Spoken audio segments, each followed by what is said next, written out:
OTS est là pour tous vos besoins en matériel électronique et électroménager.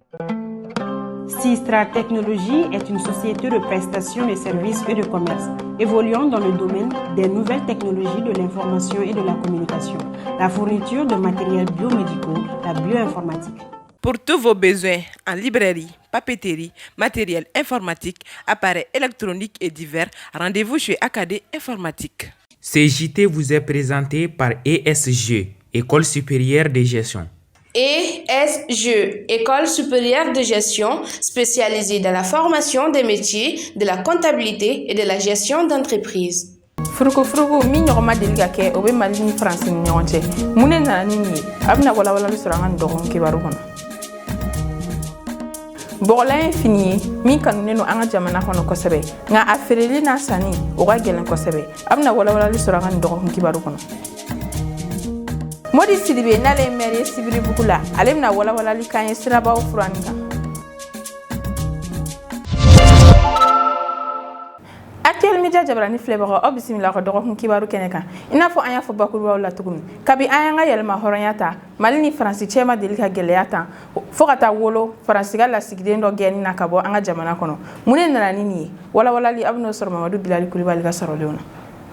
denendo temeni mali ɲɛmɔgɔ y'a yira k'u be tile 3 de di faransika lasigiden min b'an ka jamana kɔnɔ ko walasa ka taga o ye jalakiliba de ye min nana ko caaman kɔfɛ hakilina jigila san 1 ɲɔni nin ka se faransi ni mali cɛ kun ka di kosɛbɛ nka kabini fanga dafiriko 2nan kɛra mɛ kalo tile 24 tɛmɛni ni jamana fila nunu y'a daminɛ ka ɲɔgɔn kuma lajuguya o de hokumu kɔnɔna na faransi jamanakuntigi Emmanuel Macron ale kun y'a yira juin kalo tile 10 tɛmɛni k'a fɔ ko yɛlɛmali bɛna don u ka golomasiri tabaga minnu b'an ka jamana kɔnɔ olu ka baara dɔw la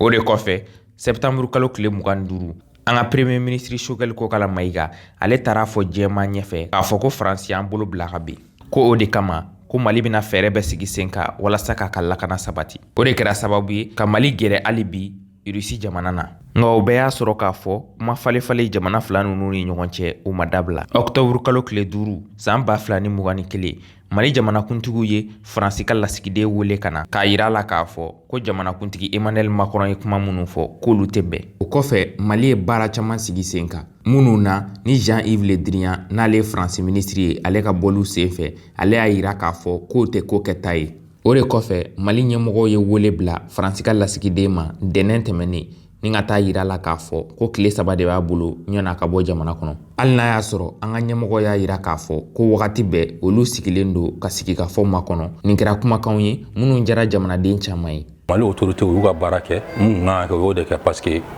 faransi bɛ logique mun fana na pour tout état qui se respecte je pense que i tɛ se ka jɛn n'o ye quoi i tɛ se ka jɛn n'o ye parce que coopération bilatérale entre état et état et a principe de base kan ka kɛ respect mutuel de bon or faransi tɛ k'an ka autorité respecter an bi don mina ko bi kuma sigilen no min kan o de ye faransi ka golomasiri tabaga minnu b'an ka jamana kɔnɔ n'a sɔrɔla olu bɛna taa walima o tɛna taa faransi jamanakuntigiw ko k'olu bɛ wagati d'u ye walasa ka hakili jagabɔ k'a kuma kan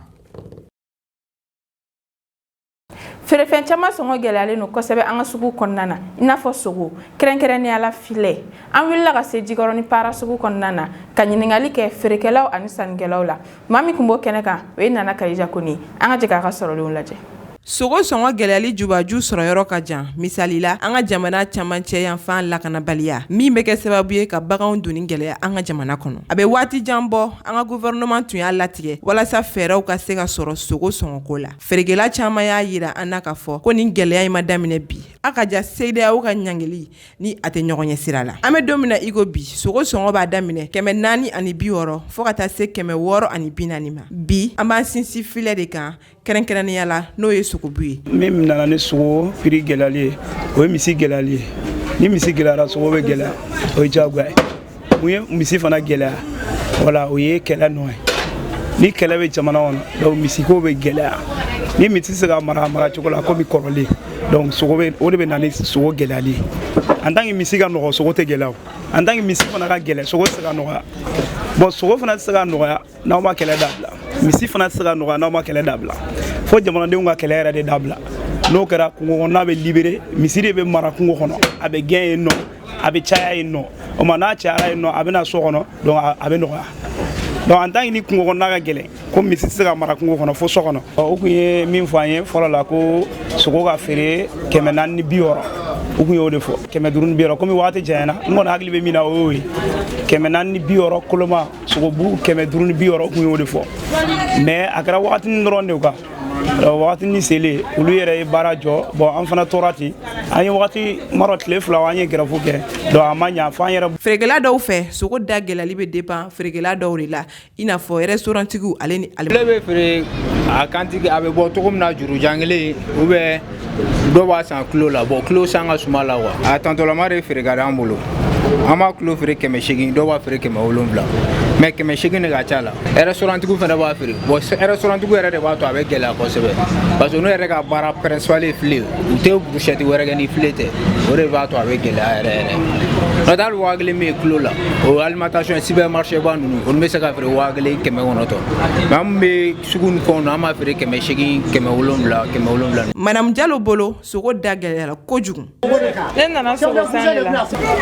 ma nɔgɔn dɔɔni o fili ko yɛrɛ tellement o gɛlɛyara ala an tɛ se ka san an bɛ dugawu de kɛ jamana ye dɔrɔn a ko ka nɔgɔya sinon sogo feerelaw olu fana b'a fɔ k'u b'a ta prix min na u b'a feere o prix de la an ma sogo feerelaw kɛrɛfɛ furu feerelaw fana b'u ka gɛlɛya ɲɛfɔ an ye tiɲɛ don fɛn caman gɛlɛyara salon an tun bɛ furu ta 240 an b'a feere 260 mais ɲinan an bɛ ka ta 250 an b'a feere 280 dɔw 300 mais prix jɔlen min yɛrɛ b'a la n'a bɛ feere la 300 mais bɛɛ t'a sa la quoi parce que a da ka gɛlɛn y'a bon gɛlɛya de o kɛ quoi n'o tɛ a man kan ka o bɔ quoi y'a parce que wagati kɛra la salon tilema la misi gɛlɛyara quoi ba kɛra sababu ye fo ka sanni yɛrɛ sumaya dɔɔni a ka di mɔgɔw ye mais wariko y'a fɛn fɛn tun bɛ kilo 2 kilo 3 sa caman bɛna 10 kilo 1 o de b'a kɛ a bɛ ni RCA n'o tɛ n'a sɔrɔla a bɛ san sɔgɔma ale bɛ ban pewu n'a da ka nɔgɔ sɔgɔma joona furu bɛɛ bɛ san ka ban pewu misi sogo dunni nafa ka bon an ka ɲɛnamaya kɔnɔ sabula a bɛ jɔyɔrɔba de fa an ka dumuniw na o n'a ta bɛɛ an ka jamana bɛ lahala min kɔnɔ bi bi in na sogo dunni kɛra faamaya ye barisa bɛɛ tɛ se k'a san ka k'i ka nan na bɔgɔlan ye fini dilannen ye min kanunen don kosɛbɛ mali kɔnɔ nka a sanni n'a feereli gɛlɛya caman b'o kɔnɔ jɛnɛba sidibe wulila ka se a feerebaga dɔw ma u k'o kun fɔ an ka jɛ k'a lajɛ an bɛ Bamakɔ artisanat la n'o ye bolola baarakɛlaw jabala ye bɔgɔlan sɔrɔ yɔrɔ minnu bɛ dilan anw fɛ Mali la yan malidenw fɛ an filɛ yɔrɔ min na an bɛ se k'an ɲɛw damu ni sakiw chemisiw robuw bebedenniw ani bololaminɛ caman minnu dilannen don ni bɔgɔlan ye nga ni fɛn cɛɲumanninw kɔfɛ jagokɛlaw y'a yira k'a fɔ ko degunba de b'olu kan janko covid ko waati in na ani lakananibaliya min bɛ an ka jamana kɔnɔ coronavirus ko ye caman bɔ an ka activitéw la parce que dunanw ka taali ka nali o b'a to dɔ bɛ an ka marché la parce que dunanw de b'a san kosɛbɛ ka tɛmɛ dugulenw kan yangaw t'a sanna kosɛbɛ hali sisan bon yangaw b'a san artisiw b'a san ani tubabulamɔgɔ ninnu walima minnu bɛ taa faransi n'u bɛ u bɛ t'u ka mɔgɔw sama déjà ministère bɛ artisanat bolo artisanat et de tourisme u ka yɔrɔ dɔ labɛn u bɛ kɔɔri san mana ban u bɛ kɔɔri min san ka bila o la gesedalaw bɛ se ka sa u bolo o b'a nɔgɔya bɛɛ kana bɔ u b'a jateminɛ san kɔnɔ an mago bɛ kɔɔri hakɛ jumɛn na expert b'u bolo u bɛ se k'o jate bɔ n'u y'o sɔrɔ sisan u bɛ se ka o kɔɔri bɛ to yan anw bɛ to ka o labaara wala o ye ministère de bɛ se k'o kɛ bon ani hari yiri ko o fana komi o ye eaux et forêts ye yɔrɔ dɔw bɛ se ka labɛn o yiriw kana tigɛ o ni bɔgɔlandilanlaw mako bɛ s'a ma o y'a yɔrɔ dɔ ye wala o y'o welekan sanni ko la i n'a fɔ marché ko parce que ni nin bɛɛ dilan n'a ma san o ka gɛlɛn o ye maliyɛnw yɛrɛ ka don bɔgɔlan san na bɛɛ ka hari n'a kɛra complet kelen i ka se k'a don Wage Kamara ale ye bɔgɔlan feerela ye a bɛ sanji 8 bɔ ale ko k'ale bɛ wele bila minisiriso ma mun ka baara ɲɛsinnen don artisanat ani seko ni dɔnko ma k'u dɛmɛ halisa an bɛ fɛ an ko o k'an dɛmɛ ka se niveau min na toujours o ka se ka jamana ka bila basigi kɔnɔ ni basigi sɔrɔla jamana kɔnɔ sɛnɛlaw b'o ka sɛnɛ kɛ tranquillement minnu fana bɛ feereli kɛ olu fana b'o ka feereli kɛ lafiya la bon tant que ni sursi bɛ yɔrɔ min ni kɔɔri kɔni bɛ sɛnɛ n'o sɔrɔla dɔrɔn fini bɛ nɔgɔya ni fini nɔgɔyala o de y'an ka laɲini o bɛ se ka fɛn fɛn kɛ sa o k'o jija ka sɛnɛkɛlaw dɛmɛ n'o ye précisément kɔɔri dilanlaw o k'olu dɛmɛ kosɛbɛ n'o y'olu dɛmɛ ni jamana basigila fɛn bɛɛ bɛ nɔgɔya mais tant que ni jamana ba ma sigi toujours an kɔni ka laɲini tɛ gɛlɛya mais toujours a bɛ gɛlɛya ka taa de. I n'a fɔ filɛlikɛlaw y'a fɔ cogo min bɔgɔlan man ka di kosɛbɛ dunanw de fɛ ani maliden minnu bɛ kɔ kan. A bɛ mɔgɔ bɔkolo yira a cɛ ka ɲi a bɛ mɔgɔ pari a b'an ka laadalafɛnw ko fɔ fana ne hakili la sifinnakaw kan ka dɔn kosɛbɛ ne yɛrɛ nana sanni na a ka di ne ye wa a cɛ ka ɲi fana. Hakilina jiginna bɔgɔlan feereli daminɛna Mali la san 1970 waatiw la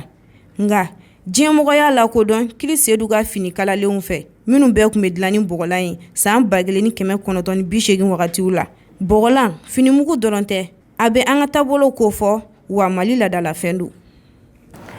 Wagati caman tɛmɛnen kɔ Ozone Mali n'olu bɛ siraban fura kɛ olu seginna u ka baaraw ma walasa ka faamuyali sɔrɔ la an wulila ka se Modi Sidibe ma n'ale ye maire Sibiribugu la a bɛna walawalali kan ye ni furani ninnu bɛ tali kɛ yɔrɔ jumɛn ni yɔrɔ jumɛn kan an ka jɛ ka lamɛn Nana Kadija Kone ka kuma bara la.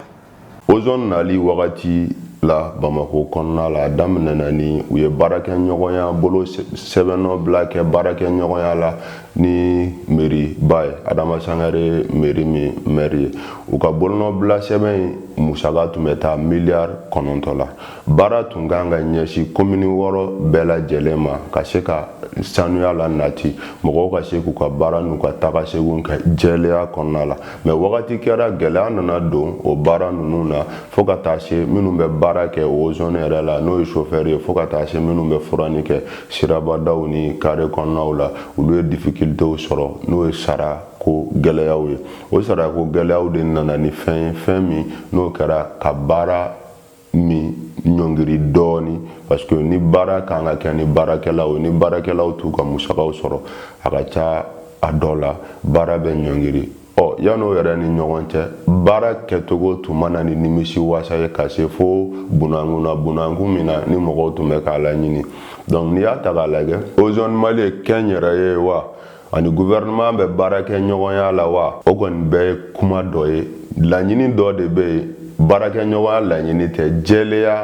ka na sigida kɔnɔ o laɲini min tun bɛ ka kɛ maliyɛnw fɛ o laɲini kɔni ma ni sahaba ma bɛn o de kɛra i bɛ nɔgɔ ye sira camanw kan mais n'an ɲɔgɔn bɔra o fana la an minnu ye cɛbɔw ye cɛbɔ minnu taara sigida kɔnɔna la k'an bila mairie la an kɛlen don ka fɛɛrɛ minnu sigi sen kan ka na ni jɛlenya ye sigidaw kɔnɔ o ye k'an ka baara ta k'a di GIEw ma GIEw ye denmisɛnnin kulu minnu n'u tɛ baara la n'u y'u fara ɲɔgɔn kan sigida kɔnɔ k'olu b'u kɔkɔ da jɛlenya la sigida la donc an bɛ musaka bila olu ka bolo kan an bɛ baarakɛminɛnw di u ma k'u dɛmɛ togo la baara min y'an ka baara ye an b'a d'u ma a bɛ se ka kɛ sababu ye olu min ni baara t'u bolo n'u ye ni ŋaniya ninnu fana ta olu fana bɛ baara sɔrɔ anw sababu la u bɛ fɛn fana sɔrɔ anw sababu la o fana b'anw permettre an ka continuer ni baara tɔw ye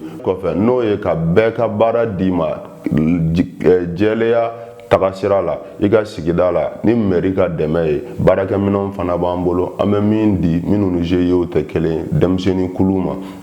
ou bien muso kulu minnu bɛ assainissement journée d'assainissement organisé o sigida la mais n bɛ profiter ka micro in fana fɛ ka ɲɛfɔli dɔ kɛ pour que commune ka cɛ muso denmisɛnnin maakɔrɔba ka faamuyali kɛ Lafiyabugu ɲaman bɔnyɔrɔ min filɛ nin a lakika jabala ye an ka sigida 4nan ye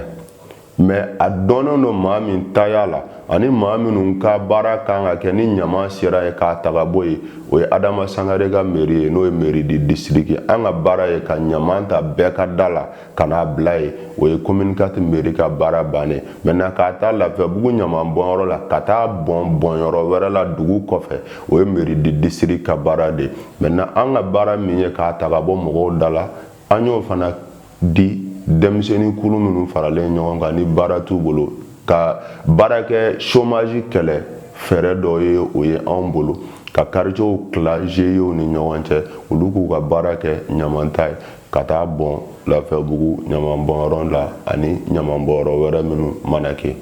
sisan Mali kunnafoni ani diɲɛ tɔw kunnafoni aw n'o sɔrɔ teliyala Mamadu Bilali Kulibali fɛ Juma tɛmɛnen minisiriw ka fara ɲɔgɔn kan ba dɔ senfɛ février kalo tile 4 san 2022 camancɛ fanga ɲɛmɔgɔ colonel Asimi Goïta ale y'a laɲini kɛ ko CNT ka taa hakilina yira kɛ sɛbɛnfura dɔw kan. Kuma bɛna taa boli sariya caman kan minnu dɔ ye camancɛ fanga sariya sunba n'o ye charte de la transition ye fo ka taa se sariya sen min bi kalafiliw labɛn o yɛlɛmani ma. Baara caman kɔfɛ farafinna ka jɛkuluba min bɛ dɔlanci tɔgɔ la n'o ye kafu ye ale y'a yira k'a fɔ février kalo tile 4 tɛmɛnen an ka dɔlanci yɔrɔba min bɛ n'o ye stade du 26 mars ye k'a fɔ k'ale ye sariya senw bɛɛ dafa. O de hukumu kɔnɔna na an ka minisiri min ka baara ɲɛsinen don farikolo ɲɛnajɛ ma n'o ye Musa Agatayɛri ye ale y'a yira k'a fɔ ko dɔlanci min bɛna kɛ Mali ni Tunisie jamana cɛ walasa ka taa diɲɛ dɔlanciba la n'o ye Coupe du Monde ye min bɛ kɛ mars kalo nata la k'o bɛna se ka k'an fɛ yen. Sibiridon février kalo tile 5 san 2022 farafinna jɛkuluba min bɛ n'o ye Union africaine ye Sénégal y'o ɲɛmaya sɔrɔ min baara bɛ kɛ sen na san 2022 fo ka taa bila san 2023 la. O hukumu de kɔnɔna na fangadi ɲɔgɔnma tɛmɛna Sénégal jamanakuntigi n'o ye Macky Sall ye ani Félix Tshisekedi ni ɲɔgɔn cɛ. Nin bɛɛ kɛra Union africaine ka sommet 35nan senfɛ. Amérique jamanakuntigi Joe Biden ale y'a yira alamisa tɛmɛnen k'a fɔ ko État islamique ɲɛmɔgɔba min bɛ n'o ye Abu Ibrahim ye k'o sara kɛlɛ dɔ senfɛ. A nisɔndiyalen de y'o fɔ k'a fɔ k'a kɛra Syrie jamana kɔnɔ Idlib mara kɔnɔ. Ni ne bɛ dansigi aw ka nin dɔgɔkun kibaru la aw ni ce aw ka ɲɛmadali la aw k'an bɛn diɲɛ waati wɛrɛ.